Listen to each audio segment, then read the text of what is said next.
Buenas noches a todas y a todos. Damos inicio a la sesión 25 del cuarto año de la Escuela Germán Roja Niño. Hoy nos acompaña el profesor Germán Ayala con el tema Petro y el futuro del país. Profesor Germán, tiene usted el mando aquí. Ok, gracias Mauricio. Un saludo cordial para todas y todos quienes están conectados y conectadas. Eh, yo quisiera empezar, no sé, Buenas noches para todos, buenas noches. buenas noches. Yo no sé si me permiten leer una columna que escribí en mi blog, que se lo envió a Mauricio. No sé si tuviste tiempo de compartirlo. No puede compartirlo, pero sí la leí. Profe, pues usted tiene aquí el mando. Nos Ok, comparte lo que quiera, profe. ok, entonces se los voy a leer y luego podemos conversar si les parece. Yo tengo unos puntos ahí. Entonces, si me lo permiten, dice así. Petro llegó al gobierno, pero no tiene el poder. En diálogo con la periodista María Jimena Duzán, el presidente de la República, Gustavo Petro, lanzó una frase que pasó inadvertida en los medios masivos, ocupados todos en la tarea diaria de deslegitimar al gobierno.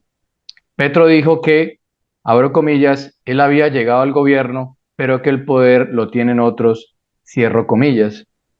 Habló de poderes de facto, que hoy ostentan un poder mucho mayor que el del Estado.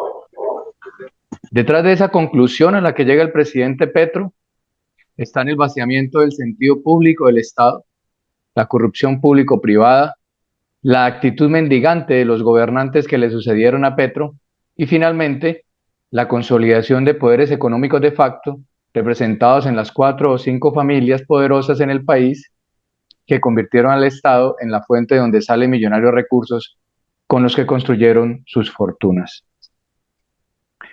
Esa constatación presidencial erosiona el sentido de la democracia, en la medida en que quienes votan y eligen con sus sufragios a los presidentes de la República no necesariamente están votando por un proyecto de país, sino por los intereses corporativos de los grupos económicos que financian cada 4 años las campañas presidenciales. Esos mismos poderes de facto patrocinan a quienes aspiran a llegar al Congreso de la República a cambio de que legislen en favor de sus intereses o por lo menos que no lo hagan para afectar sus negocios. Por eso quizás ha sido imposible aprobar una ley que haga posible que las campañas las financie en su totalidad el Estado, para evitar justamente que 4 o 5 familias poderosas continúen poniendo en el solio de Bolívar a monigotes que solo saben asentir como perros de taxi las indicaciones y las órdenes que les dan los hijos o los patriarcas de cada grupo económico. En la conversación con la periodista María Jimena Duzán, Petro señaló que en sus encuentros con los grupos económicos Sarmiento Angulo, Ardila Lule, Santo Domingo, Gilinski y el GEA, anteriormente llamado Sindicato Antioqueño, les dejó en claro que él buscaba una relación de tú a tú y no como ocurrió en el pasado, una en la que veía a presidentes arrodillados y sometidos a sus intereses. Lo dicho por Gustavo Petro confirma lo que siempre supieron los colombianos. Los presidentes de la República llegan a la Casa de Nariño en calidad de sirvientes de los poderosos grupos económicos. Los mejores ejemplos de esa relación de dominación están representados en las figuras de Iván Duque Márquez, Juan Manuel Santos, Álvaro Uribe Vélez y más lejano, Andrés Pastrana Arango. Todos homúnculos obedientes cuyo poder solo lo usaron para someter al pueblo a las peores condiciones económicas y políticas. En el hilo de esa relación sumisa aparece el neoliberalismo como doctrina con la que el capital y el mercado reducen la acción del Estado por 2 vías claramente definidas: las recetas impuestas por el Fondo Monetario y el Banco Mundial y la entrega de millonarios contratos a los representantes de esos poderes de facto que han contribuido con su avaricia a la consolidación de una sociedad altamente desigual como lo es la colombiana. Al comprender que su llegada al gobierno se da en condiciones limitadas del poder presidencial, lo que está tratando de hacer Petro es dignificar la vida de los más pobres, recuperar la legitimidad del Estado y, sobre todo, dejar claro en la historia política que no fue el títere o el sirviente de unos cuantos encopetados que desprecian la política y el Estado. También, Petro insiste en dar a conocer las relaciones mafiosas tejidas por años entre estos y otros poderes de facto. Odebrecht y el reciente escándalo de corrupción al interior de Ecopetrol son dos ejemplos del vaciamiento del sentido de lo colectivo que viene sufriendo la figura del Estado. Lo que se impuso en Colombia fue la lógica de un Estado corporativo privatizado al servicio de los poderes de facto a los que refiere el presidente en la ya señalada entrevista con la periodista María Jimena Duzán. Hasta ahí dejaría, me parece mejor, no sé si a ustedes también, espero que compartan eso, conversar, si hay preguntas, comentarios, o si les parece que sigo hablando, ustedes decidirán. Profesor Germán, la forma que nos llevamos siempre a cabo aquí es de que el invitado nos comparte 35 minutos Ok, y después abrimos un pedazo, un espacio de conversatorio. perfecto, entonces sigo. Miren, la llegada por primera vez de un gobierno de izquierda al gobierno nacional, porque ya Petro había estado en el distrital, digamos, es una novedad política importante que busca finalmente erosionar o limitar o tratar de cambiar las condiciones que acabo de leer en términos de un Estado que no es moderno, es un Estado corporativo, capturado por unas cuantas familias, por redes mafiosas. Eso es lo que hemos construido en Colombia. No hay un Estado moderno y como no hay un Estado moderno, tampoco hay una sociedad moderna, porque aquí no tuvimos una gran revolución como lo tuvieron los mexicanos o como la hubo en otros países. Nosotros hemos construido Estado desde las élites y no hemos construido Estado desde abajo, desde la base. No hemos tomado las grandes decisiones y eso hay que cambiarlo. ¿Y cómo cambiarlo? Formando cuadros. Eso es una obligación de la izquierda en todos los sectores en donde estén. Los congresistas de izquierda o progresistas tienen que hacerlo, formar cuadros, empoderar ciudadanía y los líderes sociales y políticos y ambientales. Las elecciones regionales de ahora que vienen van a ser fundamental para el proyecto político de Gustavo Petro y de la izquierda y los progresistas. Cualquier derrota en Bogotá, Cali, otras ciudades, o un triunfo en otros lugares donde no se espere, van a ser definitivos para el proyecto político. De perder en varias latitudes en donde se espera que gane, por ejemplo Bogotá, daría al traste cualquier aspiración de consolidar un proyecto político que se esparza por toda la nación, va a ser muy complicado hacerlo. Ese es el juego ahora, en estos momentos. Esta coyuntura que nos viene en estas elecciones regionales es fundamental para consolidar cualquier proyecto político. ¿Qué hemos construido como sociedad? Bueno, tenemos también que hacer un mea culpa de la sociedad. Nosotros como ciudadanos tenemos que también darnos un poco de garrote. Nos ha faltado inteligencia, nos ha faltado lectura, nos ha faltado compromiso, comprensión, pero sobre todo la lectura, ¿no?, de los hechos políticos, de las coyunturas. No hemos enfrentado, y eso es otro elemento que se suma, las narrativas de los medios masivos de comunicación tradicionales, RCN, Caracol, CMI, la W, la FM. No hemos, y yo por eso destaco tanto estos tipos de escuelas, porque necesitamos rápidamente formar ciudadanía, generar opinión pública crítica, formar ciudadanos con pensamiento crítico, ojalá divergente y con capacidad de análisis sistémico. Eso es lo que hace Petro todos los días en sus intervenciones, no sé si las siguen, pero es el pensamiento sistémico, es amarrar lo económico con lo ambiental con lo social con lo político. A eso tenemos que llegar como ciudadanos, tener la capacidad oratoria, tener la capacidad de comprender, de argumentar como lo hace el presidente, para poder enfrentar justamente las narrativas de los medios de comunicación y quienes las replican todos los días, es decir, los candidatos de derecha que llegan a las comunas a engañar a la gente, a seducirlas con lo de siempre, tejas y demás, o simplemente a tratar de engañarlos para continuar sometiéndolos a sus designios. ¿Qué tenemos? Tenemos una derecha precapitalista que ni siquiera son capitalistas, que ese es el gran problema que tenemos en Colombia. Los que se dicen capitalistas no lo son. María Fernanda Cabal, eh, todas estas familias realmente no son capitalistas, sino precapitalistas. Viven del Estado, se enriquecen del Estado porque lo tienen capturado. Hay un texto maravilloso que es de Luis Jorge Garay, un gran economista que lo recomiendo, me imagino que los que están aquí lo han leído, eh, que habla sobre la captura del Estado y habla de la reconfiguración cooptada del Estado. El Estado ha sido capturado por mafias. Eso es lo que hay que conseguir, arrebatárselo a esas mafias, que es lo que está tratando de hacer el presidente. Entonces son precapitalistas porque creen en el mercado, pero en un mercado reducido. Y Petro les está tratando de enseñar que viniendo él de la izquierda armada, no es el coco con el que vendieron las narrativas de que nos iban a expropiar, que iba a llegar el, el socialismo, que iba a llegar el castrochavismo, que fue las narrativas que impulsó el uribismo, sector de poder que tanto daño le ha hecho a este país, y que es necesario, vuelvo a insistir en esa idea, en que posicionemos esas narrativas. Yo lo hacía todo el tiempo, pues ya no estoy trabajando en la Universidad Autónoma. Lo hice durante 20 y pico de años que estuve en esa institución, formando estudiantes en esa perspectiva. Formar ciudadanos críticos, que ellos mismos generen opinión pública en ese mismo sentido, en esa misma orientación. Si no lo hacemos, perdemos cualquier esfuerzo. Y eso hay que hacerlo todos los días. Por eso he venido proponiendo en diferentes espacios que haya una cátedra de análisis de medios.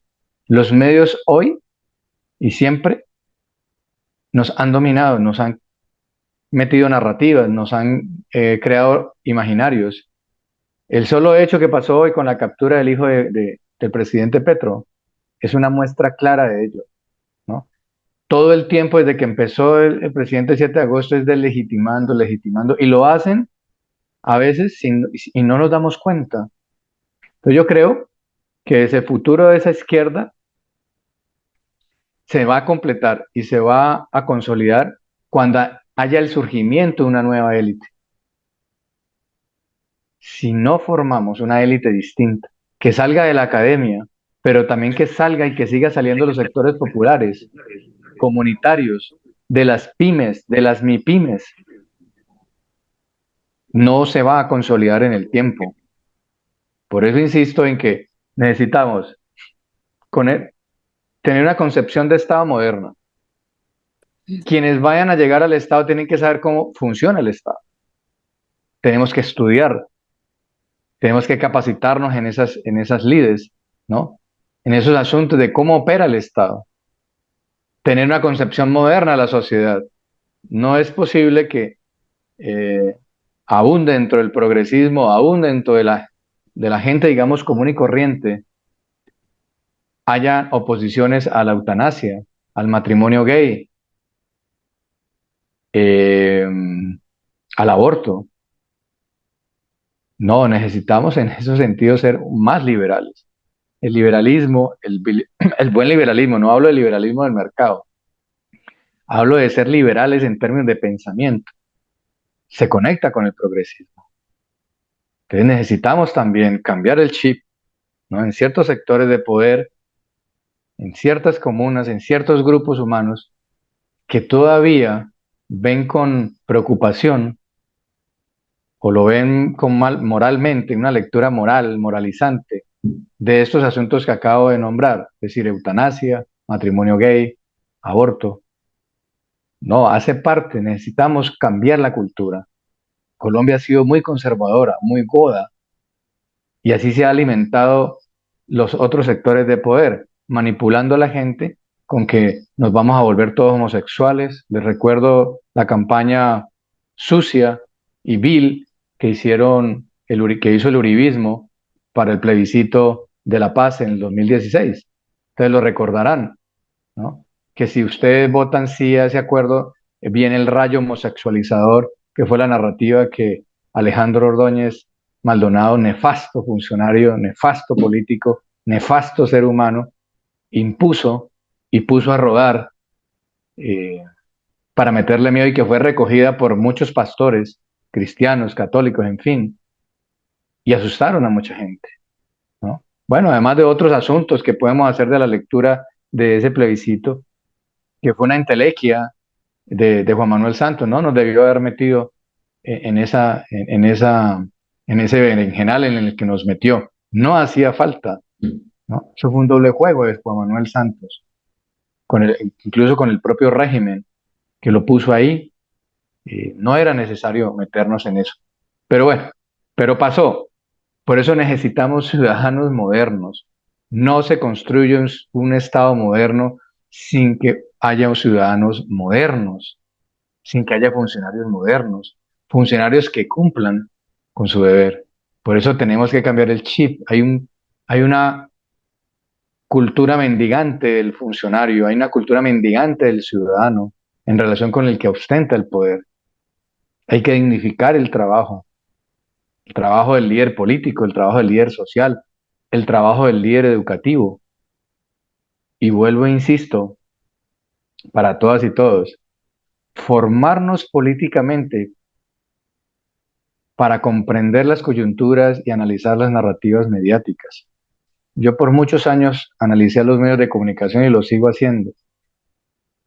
Y todo el tiempo hay que estar haciendo contradiscurso, que esta escuela y otras dediquen tiempo para hacer contradiscurso, enseñarle a la gente a consumir novelas, películas y las propias noticias, por supuesto.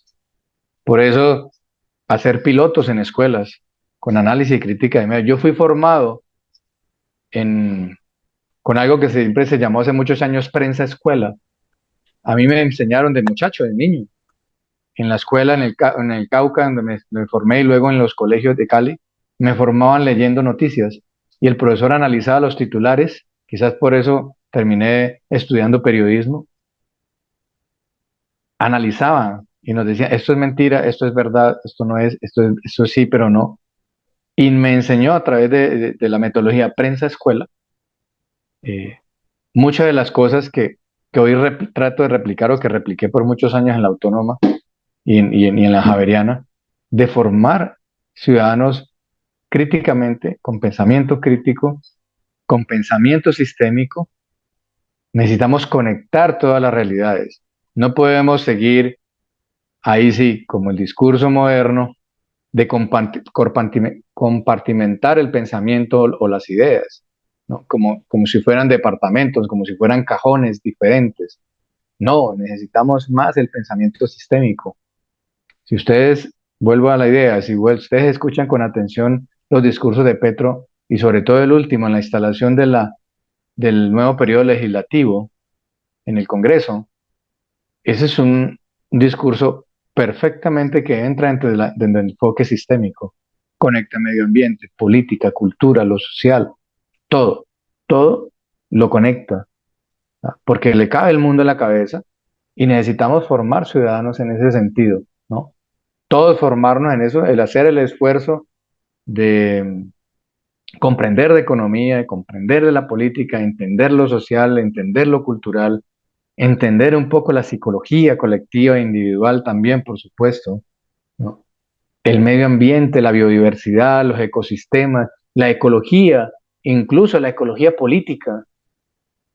Entonces necesitamos, creo, en eso, para poder que la izquierda tenga en el futuro o el progresismo tenga un futuro, no necesariamente asociado a Petro. Petro se va y lo que más preocupa es que no hay líderes que recojan sus banderas, porque estás en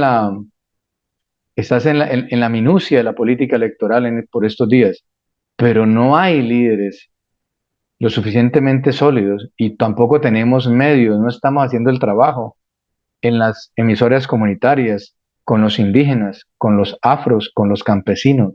Necesitamos eso, necesitamos una red, enredarnos en hacer redes consultivas, analíticas, para poder formar lo que yo les dije al principio, formar cuadros distintos. La obligación la tienen los representantes a la Cámara, los concejales, los diputados, los gobernadores, los alcaldes que lleguen. Tienen que formar cuadros. Y si ustedes también dentro de sus comunas, la misma escuela, formen cuadros para llegar a la política, que hagan el tránsito, ¿no? HAL, HAC, veedurías, consejos, diputados, que lleguen que entren en la dinámica política y electoral, pero con la comprensión meridiana de lo que pasa en Colombia, su historia. Es importante enseñar la historia de este país, pero enseñarla críticamente, no para aprender datos. No se trata de hacer una historiografía, sino una historia crítica, una sociología de la historia, si se quiere, que nos permita y que les permita a quienes estamos formando entender qué es lo que ha pasado y cuál es el papel que tenemos como ciudadanos políticamente comprometidos para cambiar, ¿no?, a aquellos que o simplemente se dejan llevar por digamos, por las lógicas y por la rutina, o aquellos que simplemente necesitan que los guíen, que les expliquen, que les aclaren qué es lo que está pasando y para dónde va el país. Pero insisto que el factor medios de comunicación es una variable clave y que necesitamos comprometernos muy fuertemente en atacar todos los santos días. Es un trabajo dispendioso, puede resultar aburridor y agotador, pero hay que hacerlo, porque todos los días los medios de comunicación están impulsando unas narrativas distintas, unas narrativas que solo quieren consolidar en el tiempo lo que se ha consolidado en el tiempo, es decir, un régimen mafioso, un etos mafioso.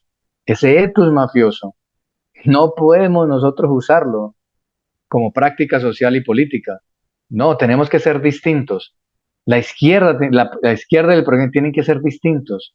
No podemos ser violentos como la derecha, por ejemplo. Tenemos que aprender a solucionar los problemas dialogando, a discutir, a entender, a dejar la relación amigo-enemigo que nos impuso Uribe durante sus 8 años, que eso le ha hecho mucho daño al país. No sé si aquí, me imagino, los compañeros que están aquí escuchándome, las compañeras, han leído a Zuleta o leyeron el elogio de la dificultad, ¿no? Entonces, cuando yo no puedo con el argumento del otro, el otro lo elevo a la condición de enemigo. Entonces, el que no está conmigo está contra mí, decía Zuleta en ese maravilloso texto, El elogio de la dificultad. Entonces, es mucho lo que tenemos que hacer. Es prepararnos cotidianamente, diariamente, para enfrentar los desafíos a los que nos combina la política todo el tiempo. Nos están mandando mensajes todo el tiempo. La política misma tradicional, diaria, cotidiana, pasada por el tamiz de los medios de comunicación, ese tamiz tenemos que comprender muy bien, confrontarlos todo el tiempo, hacer prensa escuela, todos los días.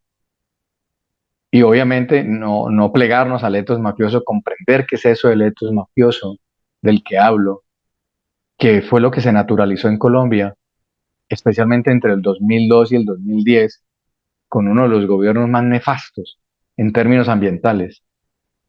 Recordar todo lo que pasó con la locomotora mineroenergética que luego recogió Santos, pero que finalmente Uribe fue el que la impulsó con la entrega de grandes territorios, de un vasto territorio para la minería, tanto la legal como para la ilegal. Hizo crecer la ganadería extensiva de baja producción. Deforestaron las selvas, tanto la amazónica como la chocuana y otras. Esa lógica, esos daños ambientales, los daños sociales que nos dejó ese gobierno, políticos, culturales, ha sido nefasto, han sido grandes, enormes daños que tenemos que recuperarlos, tenemos que enseñar ese periodo, dedicarnos a ese periodo en los colegios, hacer talleres con estudiantes, llevarlos a las comunas, politizar la academia. Y cuando hablo de la academia no hablo de la universidad, hablo de la escuela, del colegio, de las universidades, de todo espacio educativo hay que politizarlo. y politizarlo en el buen sentido, es decir, explicar las relaciones de poder, explicar las correlaciones de fuerza, cómo opera el poder, ¿no?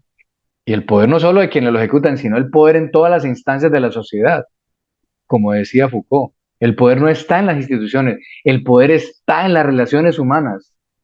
Entonces hay que enseñar a Foucault, hay que enseñar a Foucault, hay que enseñar a Hannah Arendt, trabajar los grandes filósofos, bajar ese discurso, por supuesto, y ponerlo al servicio de la comunidad. Una comunidad empoderada, una comunidad que lee, es una comunidad que mañana no va a seguir siendo engañada por los políticos tradicionales.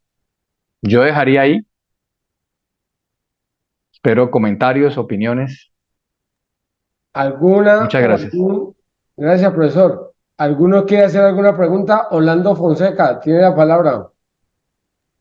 Sí, compañero, precisamente, buenas noches. Precisamente estoy leyendo un libro sobre el poder. Un filósofo que sacó un libro, El hombre es de Bucaramanga, y las mismas palabras que da usted, Germán Ayala. El libro trata de que hay que politizar al pueblo. Nosotros estamos despolitizados.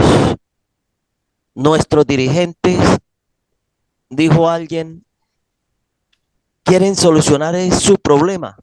Sí, se presentan a estas elecciones, no acatan ninguna directriz porque ellos solamente quieren es solucionar un problema. ¿Y por qué ellos actúan así? Porque no están politizados, no piensan en la comunidad. Entonces, en el momento, aquí quiero reconocer el trabajo de esta escuela. Hasta ahora estoy entendiendo, compañero, que asistimos aquí es para formarnos, para capacitarnos.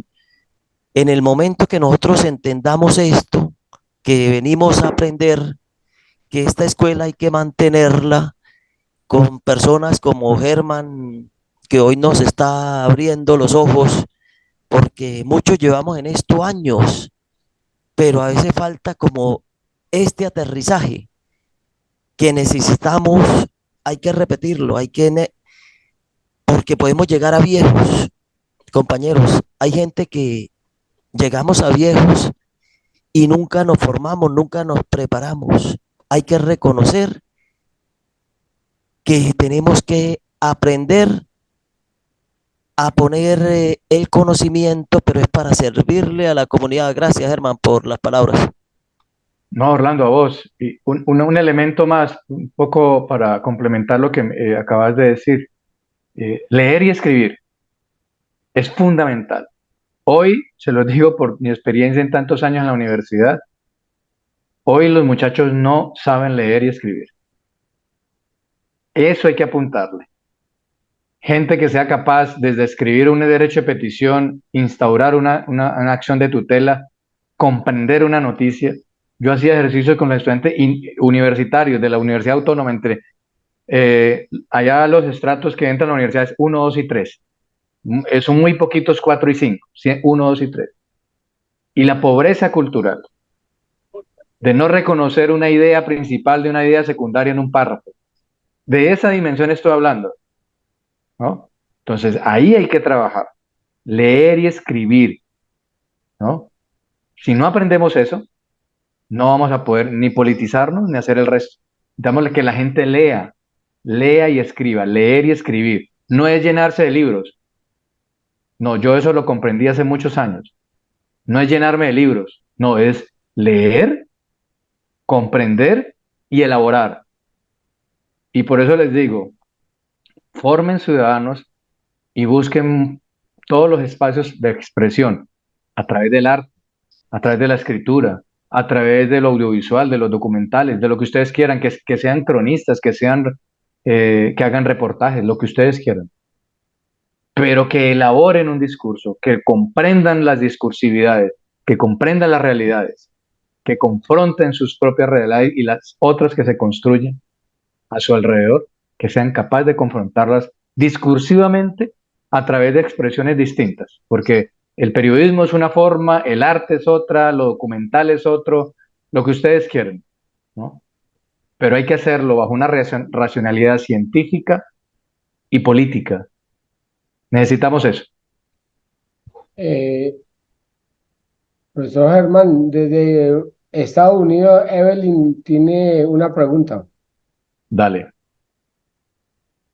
Evelyn, Sí, ya. Gracias. Pues me encanta poder participar de esta escuela, ¿no? Yo soy caleña también y estamos acá iniciando una escuela también de formación política en el nodo no, en realidad con los de la Junta de Colombia Humana de Estados Unidos que aún no está instaurada como tal, porque hay muchos bloqueos y uno no entiende de dónde son los bloqueos, dos listas apenas y todavía estamos enfrentados. Hay muchos egos y pues yo sí quiero es ver qué estrategias uno puede aplicar. Desde acá, desde el exterior, estamos tratando de organizar un periódico, ver cómo podemos organizar una emisora, pero lo que pasa es que los que empiezan como que cargan mucho, se quedan cargando todo y estamos tratando antes de arrancar que la gente se comprometa, ¿sí? Si vamos a hacerlo en todo el exterior y contactándonos con los de Colombia, que nos ayudemos a cargar una emisora y que podamos producir contenido alrededor del día, pues, y podamos turnarnos. Pero lleva tiempo, no está fácil. Eh, Está muy duro, por ejemplo, la pregunta es si nos abrimos o no a todos acá en Estados Unidos. Si es correcto abrirnos. Yo sé que Petro su discurso dice que es el gobierno para todos. Acá tenemos un problema, es que tenemos muchos juristas, pero también hay gente tibia que ha sido desinformada. No sé si uno debe ofrecer las actividades abiertas. Hay mucha gente que dice no, porque nos pueden dañar nuestro trabajo, no permitir que entren personas de otras corrientes o trabajar como colombianos solamente, ¿no? La idea sería, lo ideal sería que nosotros pudiéramos convencer a aquellos tibios y que pudiéramos trabajar juntos. No sé qué tú piensas, es conveniente que nos abramos a trabajar entre todos o con la experiencia que ustedes tienen es solamente para hacerlo entre nosotros, entre la gente que apoya el cambio, entre la gente que valora el trabajo de Petro y de Francia. No sé qué tú opinas. Gracias. Bueno, no, gracias a ti. ¿En qué parte de Estados Unidos estás? Estoy entre Los Ángeles y San Diego, el North Ok, Country. North ok, Country y San Diego, o sea, me muevo para Los Ángeles empujando allá, empujando acá, qué trabajando bien. también en el consulado, pero a veces es como un poquito mucho, No, porque pero gran trabajo. No, pues, una recomendación obviamente muy respetuosa, tú la sabrás valorar. Eh, yo no creo, yo no recomendaría que se cerraran. mm, Tener un manifiesto claro. Si yo tengo mi manifiesto, mis ideas claras, qué es el Estado, qué es la sociedad, qué es el mercado, que son los tres pilares sobre los cuales se debe trabajar cualquier análisis de Estado, sociedad y mercado. Esa tríada es fundamental para comprender tanto a Uribe, a Petro o a cualquiera, a Fajardo, a cualquiera. Siempre pensar en esas tres dimensiones: Estado, sociedad, mercado. ¿Qué tipo de Estado hemos construido? ¿Qué tipo de sociedad hemos construido? ¿Y qué tipo de mercado tenemos? Y en el mercado obviamente está el trabajo, el capitalismo, todo lo que tú quieras. En el Estado está el poder, está el sistema presidencialista, todo lo que quieras, todo lo que es la política en sí misma. Y la sociedad es obviamente la lucha de clases, la desigualdad, todos los problemas que tenemos y las oportunidades que tenemos también como sociedad. Entonces yo te sugeriría con todo respeto es, hagan un manifiesto. ¿Qué es lo que ustedes bajo esa triada, qué es cuáles son las ideas que ustedes quieren consolidar? Bien para que quepan aquellos que difieran de las ideas o para que entren a alimentarlas. Hay que escuchar al otro. Eso es lo que nos ha matado como sociedad, porque no hemos escuchado al diferente, porque al diferente lo vemos, como repito, dijo Zuleta, como el enemigo, porque no soy capaz de enfrentar su argumento. Si ese argumento me está dando el otro puede cambiar el mío, ¿por qué yo no puedo cambiar? Si yo estoy viendo que la luna está de un color, pero él me demuestra que ese color realmente yo estoy haciendo una mala lectura, yo tengo que aceptar ese argumento. Entonces, cerrarnos, no. Justamente las sectas políticas tipo Centro Democrático, por ejemplo. Eso es una secta, eso ni siquiera es un partido, es una secta partido. Entonces, sobre cómo hacerlo, abran un blog. Yo tengo un blog hace más de 20 años. Lo abrí y yo estoy viejo. Yo les decía a los estudiantes, ¿ustedes qué tienen? Ustedes que tienen 20 años, 18, no tienen un blog en donde se manifiestan. Yo tengo un blog hace más de 20 años. Lo abrí cuando estaba de unos 25 años. Más de 20 años estoy con este blog y genero opinión. Hagan podcast. Hay mucho. Hoy tenemos toda la tecnología para divulgar ideas. Háganlo, generen contenido que no sea aburridor. Podcast de 3 minutos, 5 minutos máximo, ¿no?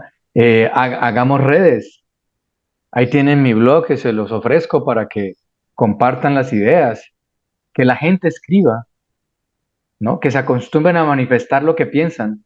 Los jóvenes, a través del arte, la música, lo que ustedes quieran, pero que siempre haya el pensamiento y que circulen las ideas. No no las únicas mías, ¿no? Escuchemos a los tibios. ¿Por qué eres tibio? ¿Por qué no tomas decisiones? ¿Por qué eres tan ambivalente? ¿No? Tipo Fajardo, por ejemplo, los fajardistas, ¿no? Eh, ¿O por qué defiendes estas ideas y no otras? ¿Por qué no te dejas permear? Es dialogar, ¿no? No es discutir en el sentido de pelear, no, es dialogar y en eso seamos modernos. En eso Habermas, un autor, Jürgen Habermas, que los invito a leerlo, es pesado, Habermas es muy harto de leer, Jürgen Habermas, pero Habermas habla de eso. Habermas habla que uno de los grandes problemas de la comunicación pasan justamente porque cuando yo estoy conversando con el otro y ese otro no tiene mi nivel o yo no tengo el nivel del otro, ahí se rompe la comunicación. Entonces yo lo que tengo que hacer para comunicarme con el otro es ponernos de acuerdo para hablar el mismo idioma. ¿Qué estás entendiendo tú por estado? ¿Qué estás entendiendo tú por mercado y qué estás entendiendo por sociedad? Y vamos así con cada concepto y palabra. No, que tú qué entiendes por crimen, ¿no? Es esto, es esto, es esto. Por eso es importante leer, es importante escribir, porque Enrique, si no, entonces no vamos a poder. Eso es lo que te podría decir. Enrique de Bucaramanga tiene la Muchas palabra. gracias. No a ti. Muchas gracias. Un saludo, profesor Germán. Muchísimas gracias por sus aportes. A ver, yo No, señor Jorge. tengo, gracias.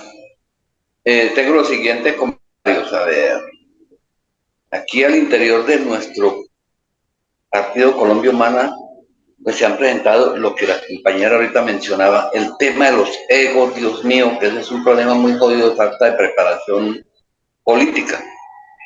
Si usted mira los agarronazos entre todo el mundo y yo en muchas ocasiones, ya me hice harto repetitivamente en eso, he hecho más o menos lo mismo. Tenemos presidente, pero no tenemos el poder. Están heridos y esa bestia herida es más peligrosa. Ojo con eso. Debemos de mirarnos tanto el ombligo y creer que somos pues el centro del mundo nosotros y tenemos que enfocarnos es en defender este gobierno y construir gobiernos regionales.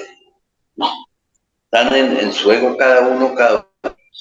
El enemigo, bueno, nuestro contendor o nuestros contendores, ellos sí están y golpeando duro. Y ellos no es tanto, bueno, sí es el temor y la tragedia de que están perdiendo, de que han perdido el gobierno, no el poder. Ahora aún siguen jugando con eso. No es tanto eso, el problema para ellos es que le están descubriendo, poniendo en tela de juicio en el mundo, lo están descubriendo como grandes delincuentes que han saqueado y han criminalizado este país y lo están poniendo en evidencia y más temprano que tarde van a resultar los grandes en la cárcel. Entonces vienen esos ataques feroces contra nuestro presidente a través del hijo y ahí lo vimos hoy y eso tiene un fin Por un lado, golpearlo, moral, personalmente, generar una cantidad de dilemas en la gente que no la tiene clara, pero de eso hay mucho. Pero por otro lado, pienso que pretenden inhabilitarlo, buscarle a ver cómo pelean que él no presente su terna de fiscales o algo así como inhabilitárselo porque tiene al hijo preso. Eso podría ser una opción. También tenemos tantas debilidades en la formación que, por ejemplo, el presidente no vino, por X, Y o Z razón, la semana pasada no estuvo en Bucaramanga, que iba a venir. Eso generó de Vanguardia Liberal, el periódico de acá de Bucaramanga, y la gente sumamente molesta y ofendida. Yo les he hablado mucho, ¿verdad? X, Y o Z razón pudo ocurrir, pero vamos a calificar a nuestro presidente porque no vino a una cita que tenía cuando otros presidentes no han venido y no pasa nada. O lo vamos a calificar por los hechos magníficos históricos que está haciendo, que está ejecutando. Entonces no podemos calificarlo por un error de agenda, de cansancio, de seguridad, qué sé yo, vaya uno a saber, y eso no lo van a publicar tampoco. Entonces vemos en todas esas situaciones que les estoy comentando, son falencias de formación política. Si no aprovechamos este momento histórico, porque es historia lo que estamos haciendo, lo que está haciendo, y no nos hemos dado cuenta. Aún no nos hemos dado cuenta que en la historia la estamos viviendo y la estamos haciendo. Si no aprovechamos este momento, nos arriesgamos a una contraofensiva de la contraparte, donde venga con mayor furor a aplastar, con mayor furor a hacer a eso, y la gente no entiende. La gente no la entiende en el peligro de perder este momento histórico, en el peligro inminente en el que estamos. No lo entienden. No lo entienden y eso es preocupante. Y tenemos que insistir mucho en el tema de la generosidad, de la humildad, porque hemos caído también en el hecho que cualquier, discúlpenme el calificativo, cualquier pelagatos que reúne 2 o 3 personas, ya él se autodenomina líder. Y si nosotros los líderes, nos falta humildad, nos falta generosidad. Y el país sigue esperando mucho de nosotros. El mundo tiene los ojos puestos en nosotros, a través de nuestro presidente, que ha hecho una labor. No sé si yo me exceda, pero pienso que Petro es un gigante, es demasiado líder para nosotros. Y no nos falta, no tenemos lo que usted acaba de mencionar ahora, no tenemos un personaje como más o menos que se le acerque, como que pudiéramos decir que hay un relevo. Y eso es muy preocupante. Y con todas las falencias que hay en las regiones, con todo el error catastrófico que se dio de la dirección de la Colombia Humana, con tantos errores y desaciertos, casi que en el día sacaban 6, 8 resoluciones que lo que hacían era desconcertar. Estamos ahí a las puertas de un reto histórico que está a 3 meses. A 3 meses exactamente estamos de elecciones que no sabemos qué hacer. El tiempo es corto y las dificultades grandes. Ahí está el reto. Muchas gracias. Gracias. No, don Jorge, a usted. ¿Qué le puedo yo decir, don Jorge? Si hay algo en lo que hemos fallado toda la vida, la izquierda, es justamente en formar gente. Nosotros nos pegamos de discusiones a veces teóricas, en discusiones en perspectivas que no valen la pena, además de los egos. La derecha fácilmente se asocia. Ustedes ven que Vargas Lleras es capaz de sentarse con Uribe en cualquier momento, en el que en cualquier momento se llamen el uno al otro, se sientan, porque lo que les interesa es el poder. Lo que debemos hacer nosotros es dejar de lado los egos, dejar esos protagonismos y sobre todo no esperar a que sea Petro el que lidere todos los procesos. Él no podrá hacerlos.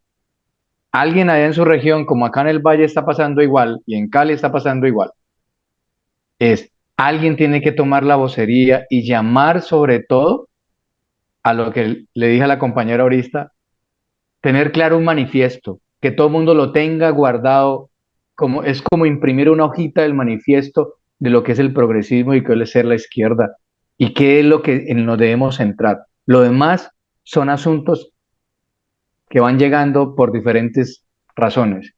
Pero ¿qué es lo que nos une? Tener claro qué es lo que nos une como izquierda o como progresistas. Mientras tengamos eso claro, mientras no lo tengamos claro es muy difícil, porque vienen los egos, las intrigas y todo, ¿no? Entonces, yo diría que hay, por ejemplo, sobre el tema de que Petro no va, ya hay una narrativa en los medios de comunicación, clarísimo. Entonces, en lugar nosotros de insistir en darle la razón a los medios de que es incumplido, sí es incumplido, pero si nosotros mismos en Santander, en el Valle del Cauca, donde ustedes quieran, vamos a insistir en esa narrativa y nos vamos a molestar porque no llegó, no vamos a ser capaces nosotros de liderar un cambio en las regiones, alguien que tome la vocería, o 3 o 4 que tomen la vocería. ¿Tiene que llegar el gran líder? No, no. O nos formamos, nos autoformamos, o simplemente pues no va a pasar nada. Estamos en una coyuntura muy compleja.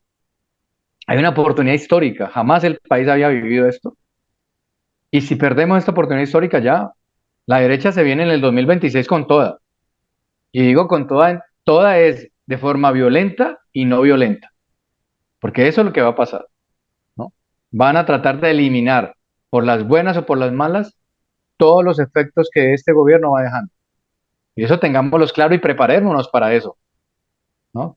Si estando en el gobierno son capaces de hacer lo que están haciendo, ¿ustedes se imaginan cuando dejen de ser gobierno? Entonces, preparémonos para eso. Yo creo que nos ha faltado es más inteligencia, más capacidad de agrupación, de crear consensos. Sobre el disenso podemos generar consensos, pero es escuchándonos. Tenemos graves problemas entre los colombianos. Nosotros nos oímos. Ah, oí, pero no escuchamos al otro, ¿no? Entonces, revisar esas prácticas, esas discursividades, esos talantes, ¿no? Y decirlo claramente, cuando haya que decirlo. Aquí hay unos problemas de egos grandísimos, bueno, hay que decirlo y ponerlos en evidencia para tratar de recuperar y poner el foco donde debe poner el foco. Pero repito, si tenemos claro el manifiesto de lo que somos y lo que queremos llegar a ser, no hay por qué esos asuntos de los egos se pueden tramitar más fácilmente. Pero sin claridades meridianas, no, don Jorge, va a quedar muy difícil. ¿Qué otro compañero o compañera tiene alguna pregunta? Evelyn, ya le damos la palabra. ¿Qué otra compañera que no ha participado?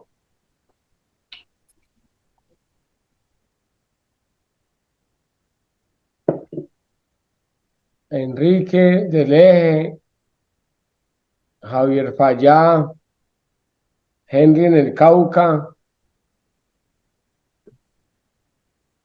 José Negreta, Amílcar. Aprovechemos que lo que está diciendo el profesor es importante. La formación. Esta escuela, uno de los objetivos, profesor Germán, que nos hemos trazado los que hemos estado aquí 4 años, es que cada invitado nos aporte elementos para poder defender de verdad, con criterios, al gobierno del cambio y tener la capacidad de criticarlo también. ¿Quién pide la palabra?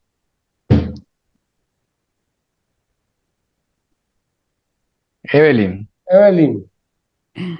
Ay, pues yo sí quiero aprovecharlo mucho, porque nosotros dale Evelyn, con gusto. estamos en pañales y le agradezco, porque es que sí nos inquieta. Pues tú dices eso del manifiesto, ¿eso ustedes en Colombia lo tienen definido o eso se define en el grupo o podemos estar definiéndolo como escuelas? No sé si eso se puede hacer. eh, es primera vez que escucho, ¿no? Y porque acá, por ejemplo, andamos con 14 puntos, que son las cosas que necesitamos los del exterior. Pero a veces yo estoy entre el medio de que digo, ok, estamos con muchas necesidades afuera, no tanto como las que tenemos en Colombia. Entonces, siempre yo estoy en las dos aguas, tirando que necesitamos hacer más acciones en Colombia, necesitamos hacer capacitación. Hemos tratado de capacitar a los de primera línea, pero esos benditos no quieren estudiar. O sea, está como difícil, pero yo sí quisiera ver si es que no podemos promover esos estudios como que uno pueda adoptar desde acá al exterior y empezar a contactarnos con gente en el interior y poder hacer esas, supuestamente los nodos nos debían manejar y de los nodos en las juntas que se organicen, que hubiera el diálogo, pero no se está dando eso, la comunidad no está hablando, no está, todo se va a lo electoral, pero no se va a lo básico de la convivencia que debemos mejorar pues para todos. Entonces, yo no sé si cómo llegarle a la gente, porque si me inquieta desde el exterior, tenemos que tratar de ayudar a Colombia.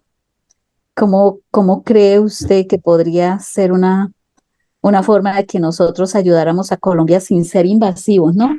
Pero siendo colaborativos.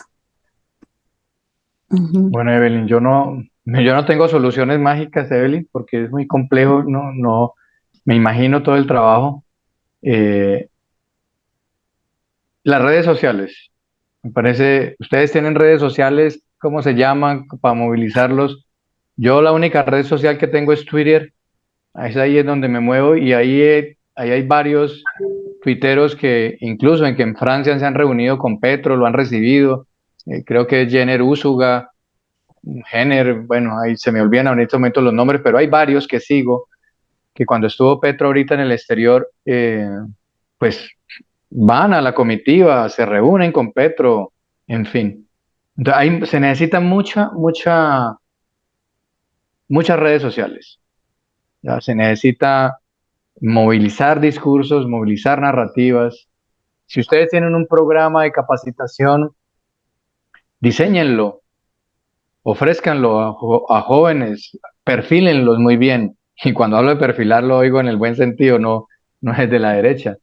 Es decir, ¿a quiénes quieren llegar? Si los de la primera línea, bueno, hagan una insistencia. Pero hoy, en general, los muchachos no quieren estudiar. Hoy la crisis de la universidad está en eso, ¿no? No quieren estudiar. Hay una crisis profunda. Pero hay que insistir con aquellos que sí. Entonces, tener muy clara, creo, una programación, formarlos en qué, en formarlos para qué. Porque uno puede ser que los seduzca, por ejemplo, fórmese en ser youtuber, por decir algo, estoy diciendo cualquier cosa. Porque a ellos les incentiva también eso, ganarse la plata, digamos, entre comillas, fácilmente, porque tampoco es fácilmente producir contenido, sobre todo cuando es bueno. Y detrás de esa manzanita que le estoy ofreciendo, le meto lo político por el otro lado. Entonces lo engancho. Engancho a esos muchachos. ¿Usted qué le gusta? No, a mí me gusta rapear. Ok, te vamos a ofrecer la oportunidad, vas a rapear, abre tu canal en YouTube y acá te lo vamos a mover, pero por detrás le estoy dando el otro pedazo de la manzana, ¿no? Entonces, ¿cómo los atraigo? ¿Cómo los seduzco? En eso estuvimos en la universidad todo el tiempo. Hay que seducirlos, porque es muy difícil. Entonces, ¿qué les gusta? En comprenderlos muy bien, son jóvenes, ¿no? ¿Qué les gusta? Lo del manifiesto es simplemente, es distinto al programa que ustedes ofrezcan. Hagan un programa, tenganlo escrito. ¿Qué ofrecen a los jóvenes? Tengan ese target claro. ¿A qué muchachos van a llegar? Muchachas y muchachos. Y el manifiesto es las ideas que nos identifican con el progresismo. No utilicemos la palabra izquierda, utilicémosla entre nosotros, porque ese es un vocablo, es un concepto que asusta a la gente, ¿no? Yo tuve estudiante el semestre, después de pandemia, cuando Petro, pues el fenómeno Petro, un estudiante me decía, Afro, el de abajo, de Candelaria, me decía, profe, es que mi tío tiene una casita en Cali, en Mariano Ramos, de 3 pisos, y él tiene miedo que Petro se la quite. Entonces le dije yo, mira, dile a tu tío que yo estoy pagando también mi casa en Jamundí y yo voy a votar por él y no tengo miedo de que me la quite. Dile eso a tu tío, ¿ya? Entonces, es a esa gente que hay que llegarle con un manifiesto claro. Entonces, no les hablemos de izquierda, aprendamos a hablar, a utilizar esa palabra en ciertos espacios. Hablemos de progresismo, hablemos de un Estado moderno, hablemos de una sociedad mejor, de una sociedad incluyente, de una sociedad respetuosa. Y eso es de la izquierda. Pues a la derecha no le interesa eso. Pero entonces maticemos el discurso cuando haya que matizarlo, sobre todo con aquellos que son tibios, que son renuentes, que le siguen creyendo a RCN, a Caracol, el castrochavismo y todo lo que se inventó Uribe, porque fue él el que se lo inventó. Está en un libro que se llama El triunfo del no, se llama el libro, es pequeñito, se lo recomiendo. Lo escribió un muchacho, se me olvidó esto el nombre, si alguien me ayuda, si alguien esté buscando por ahí en internet, por favor, El triunfo del no. Eh, Suárez, bueno, no se me olvida el nombre de este muchacho. Y ahí está perfectamente identificado en qué momento se empezó a hablar de castrochavismo en Colombia. Y fue este nefasto personaje Álvaro Uribe el que empezó a hablar de castrochavismo. Es un texto interesantísimo, muy bien logrado, El triunfo del no. Eh, entonces yo te diría, Evelyn, eso. Tengan el manifiesto claro, maticen el discurso cuando haya que matizarlo, muevan las redes sociales, generen contenido, seduzcan a los muchachos y a las muchachas, ¿no? Y a los otros que haya que seducir si están más viejitos, pero hay que ofrecer algo, siempre hay que ofrecer algo, ¿no? Una transacción. Es como en la universidad. Yo les ofrezco que no les voy a dar duro con las notas, pero me trabajan. Y eso fue todo el tiempo así. Me trabajas, te muestro los errores, te muestro en qué estás bien, qué puedes potenciar, despreocúpate de la nota, pero me produces, me trabajas, me atiendes y utilizas el celular para lo que tienes que hacer, para que usarlo bien el celular, no para bobear. Entonces, todas esas cositas, todos esos detalles, irlos volviendo una estrategia para seducirlos. Y eso sí, no cansarse, pero distribuir tareas. Tú no lo puedes hacer todo, Evelyn. Necesitas apoyo. Entonces, distribuyan bien las tareas. ¿Quién va a mover redes sociales? Tú, ok. ¿Quién va a mover lo del discurso? Tú. ¿Quién va a hacer análisis del discurso? Tú. ¿Quién va a encargar de controvertir el discurso de los medios de anoche, por decir algo? Tú. ¿Quién se va a encargar de hacer los contactos? ¿Quién se va a encargar de, bueno, las tareas que ustedes tengan y que decidan pensar y diseñar, pero no la podemos cargar a una sola persona? Es distribuir responsabilidades, ¿no? Pero siempre con un foco claro. Y por eso te digo, el manifiesto es tenerlo yo claro en la cabeza. Esa triada, vuelvo y te digo, Evelyn, Estado, sociedad y mercado, ¿no? André Gómez Suárez, gracias, Amílcar. Se lo recomiendo ese libro, André Gómez Suárez. Él tiene un espacio que se llama Diálogos por la Paz o Dialogando por la Paz. En las universidades va, a colegios va, eh, desayunos por la paz, no lo recuerdo. Pero ustedes rastrean, ahí está todo en las redes, André Gómez Suárez y La Paz, y ahí está todo lo que él hace, ¿no? Entonces, es un libro muy, muy interesante para comprender qué fue lo que pasó con el triunfo del no. Pide la palabra Javier Falla. Hola, buenas noches a todos y todas. Agradecerle a Hola. Germán por la presentación, los contenidos, lo que nos acaba de decir. Muchas gracias. Bueno, yo creo que Germán aporta varias cosas. Una, la insistencia cuando plantea que le hagamos seguimiento a los discursos de Petro.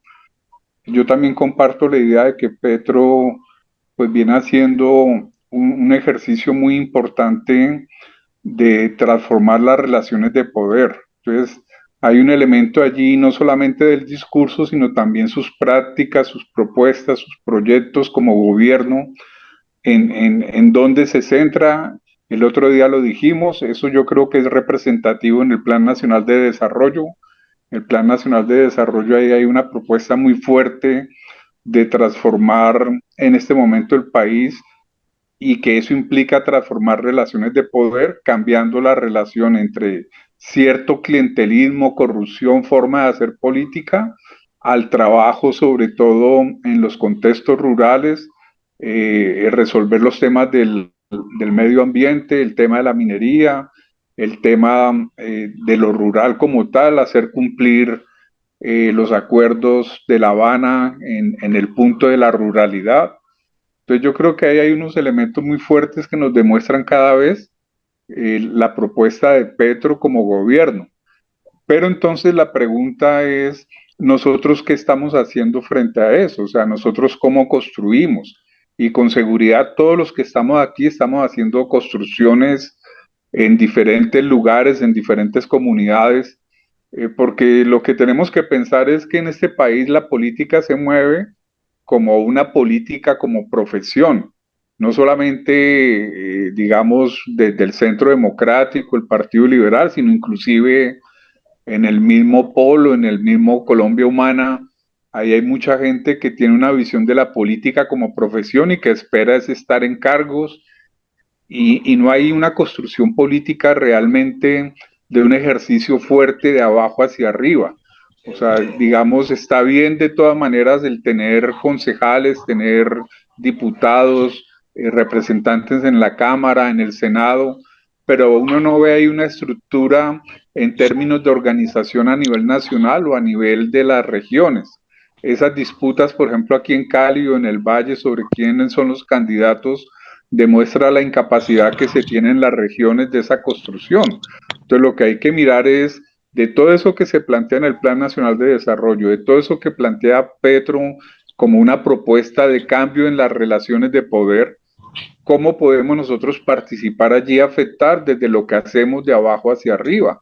Aquí podríamos hacer un listado de todo lo que hacemos. Cada uno de los que estamos acá estamos haciendo una o dos cosas. Súmelas, organícelas en esa idea de manifiesto que dice Germán, y ahí ya hay un proyecto político en marcha.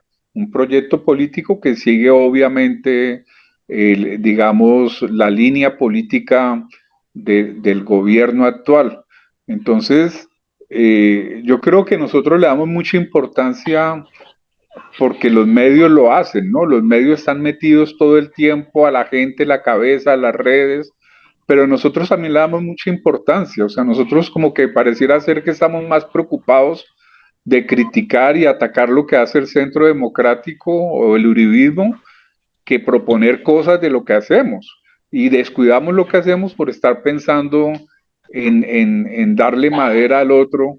Entonces yo creo que es un proceso de construcción. Obviamente son en 4 años de muy poco tiempo para hacer un cambio fuerte de las relaciones de poder, porque para cambiar el poder hay que cambiar las relaciones de poder. Y el problema del poder en Colombia es esa idea de política como profesión, la corrupción, el clientelismo, y lo que dice Mauricio García, profe de la Nacional, el problema de la justicia. O sea, en este país, para que haya realmente un proyecto democrático, se requiere una intervención muy fuerte de la justicia, y eso hay que fortalecerlo. Entonces, ahí tenemos que explorar y mirar qué estamos haciendo desde abajo.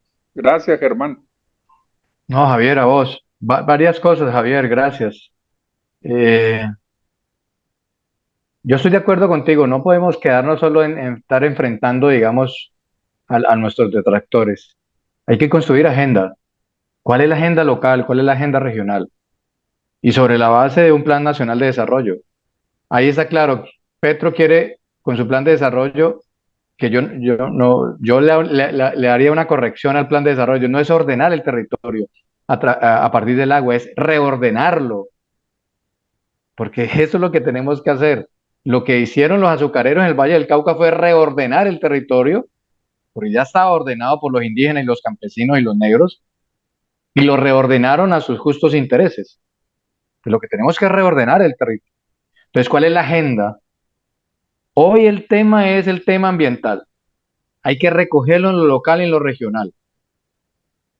Y con prometer a los que estén de candidatos, que vayan en lo que vos llamas el trabajo de la política, comprometerlos, confrontarlos si es necesario, y comprometerlos en la formación de esos cuadros que hablé al principio. Necesitamos nuevos cuadros, necesitamos una nueva élite.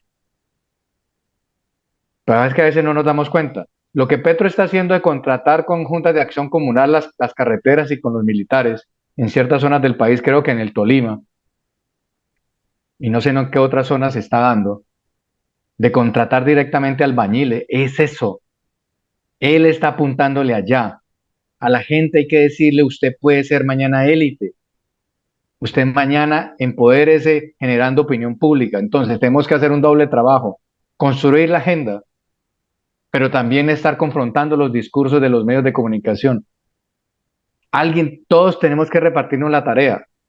Erosionar, erosionar, erosionar. Todos los días la gotica va limando la piedra. Todos los días. Necesitamos jóvenes que generen contenido, podcasts, lo que ustedes quieran, historias, crónicas, que escriban, leer y escribir. Es fundamental. Tenemos las redes, tenemos todo. Hagámoslo. Confrontando discursos, leyendo discursos, proponiendo nuestras agendas, diferente a la pelea cotidiana. No nos dejemos imponer la agenda. Hoy no la impusieron. Eso en términos comunicativos se llama la agenda setting o la agenda setting. Y nos la impusieron. Hoy estamos hablando de la captura del hijo de Petro. Impongamos nosotros unas agendas en lo local y en lo regional distinta. Pero hay que competir. Necesitamos emisoras comunitarias, necesitamos podcasts, necesitamos gente con carisma, jóvenes, muchachas, con buena voz. Necesitamos seducir a los jóvenes. Y jóvenes seduce joven. Viejo seduce joven, viejo a veces. A veces un viejo seduce jóvenes. Pero no hay una fórmula. Necesitamos ganarnos, ser carismáticos, ganarnos a la gente, seducirla, involucrarlos más, reconocer sus trabajos, ofrecerles cosas. Venga, lo capacito, usted deme esto. Métase en la tarea, cumpla tareas, repartir tareas. Eso es lo que yo te podría decir, Javier. Y insisto, generar opinión pública divergente todo el tiempo estar en función de. Yo me desespero, por ejemplo, cuando no escribo una columna de opinión. Por ejemplo, insistir, Evelyn, en eso. No nos desviemos, sí, lo de Petro, que solucione su problema al hijo. Ya Petro se lo dijo. Rescatemos que él está defendiendo la institucionalidad. Rescatemos que él no está haciendo lo de Uribe. Esa fue mi columna de hoy. Él no salió como hizo Uribe a enfrentar a Iván Velázquez cuando era magistrado porque lo señaló de parapolítico. Respetuoso total de la división de poderes. Es eso en lo que tenemos que trabajar, ¿no? En desboronar ese etos mafioso. No podemos seguir siendo una sociedad que se comporte como mafiosa, que sea corrupta, porque eso genera inequidad, desigualdad. Eso es violencia. Eso es una forma de violencia simbólica, social, cultural. A la gente hay que enseñarle eso, ¿no? Yo dejaría ahí, Javier, mi Eh, compañera y compañero. Gracias, compañero, compañero Enrique, del Eje Cafetero. Yo, hermano, Con usted cerramos las intervenciones. gracias. No, pues en el sentido final agradecerle a Germán y a todos ustedes por esa sapiencia y con la seguridad que aquí estamos como esponja. Mm, en la línea de lo último que estaba planteando Germán, eh, tengo varias cositas pues como para comentar. Una de ellas tiene que ver, pues, ha insistido Germán en los procesos de formación política, de formación del individuo, de formación integral. No es un tema de conocimientos o de información per se, porque pues para eso está el computador, para eso está Wikipedia, etcétera, un largo etcétera, y ahora con inteligencia artificial pues la cosa sale más breve. Pero finalmente, si nosotros quisiéramos apuntalar procesos del gobierno de transición, gobierno popular de transición para el cambio. Y es indudable que, bueno, lo electoral es importante, pero no es lo urgente. Lo urgente realmente está en lo que hemos dicho desde hace muchos años y está en la base. Si no fortalecemos las comunidades, si no llegamos a ellas, pues el gobierno del cambio se va a quedar en pañales. No vamos a coronar los próximos 4 años. Llevamos un año y diríamos que la evaluación de Petro es altísima, de la gestión es altísima, pero no así la evaluación de la militancia, no así la evaluación en las bases. Nos hemos quedado en el WhatsApp, nos hemos quedado en las redes sociales, no las quiero estigmatizar, creo que son una herramienta fundamental, pero nos hemos quedado sentados, replicando y reenviando, a veces, y me perdonan la palabra, estupideces. No hay nada que forme. De todo lo que envían, un porcentaje minúsculo es el que forma. Entonces es como un llamado a eso en primera instancia. En segunda instancia, yo soy un viejo, pero salgo en defensa de la juventud, y la juventud no es que no quiera aprender, no quiera capacitarse. La pregunta es, ¿será que lo que estamos haciendo corresponde a las necesidades, a las inquietudes de la juventud de hoy? ¿Será que responde a lo que ellos consideran debe ser su futuro? Porque es que eso es lo que está en juego. Eso que hay una gran juventud formándose hoy y hay una gran juventud queriendo hacer otro tipo de enseñanza, andar caminos distintos. Y esos caminos distintos pueden conducir perfectamente al que nos trazamos nosotros en los años 70. Pueden ser exactamente los mismos. Y no es censurable para nada que ellos hagan o recorran esa experiencia.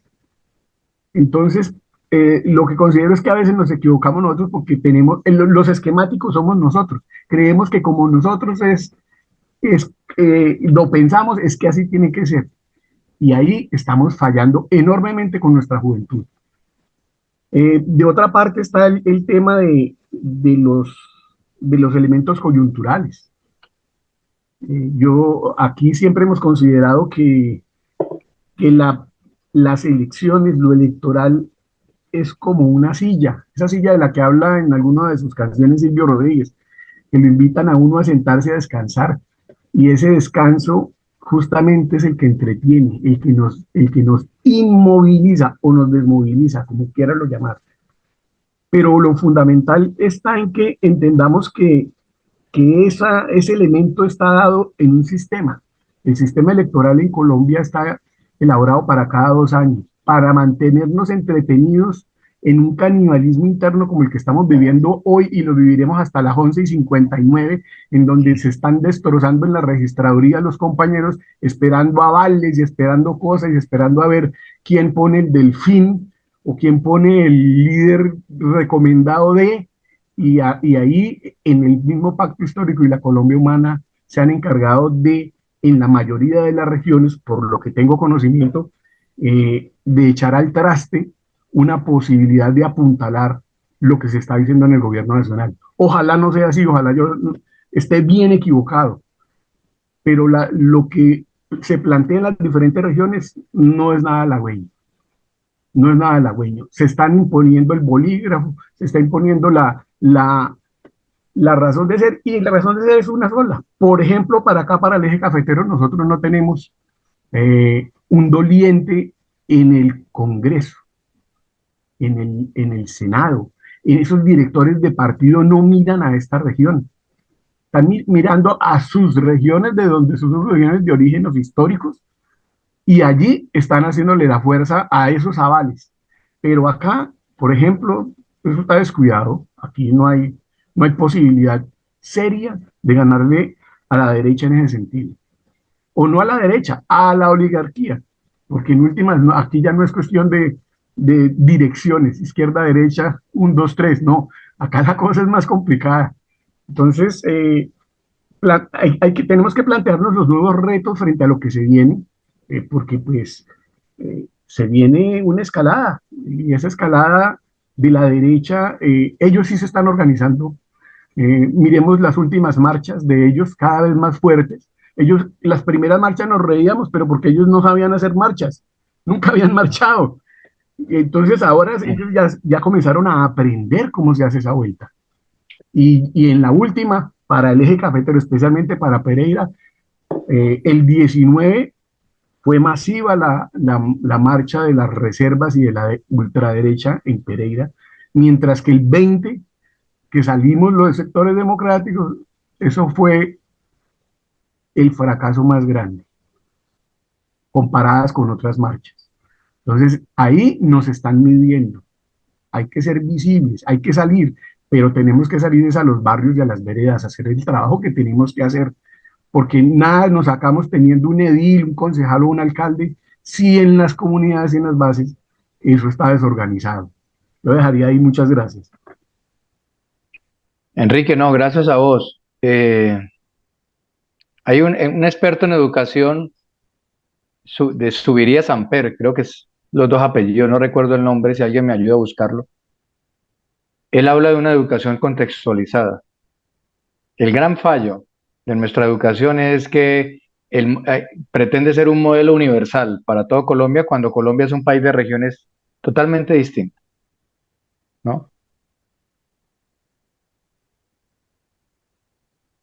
Les cuento esta anécdota. Yo estuve en el 1995, recorrí la serranía de los Paraguas, no sé si la conocen, queda a partir de Cartago hacia Novita, Chocó.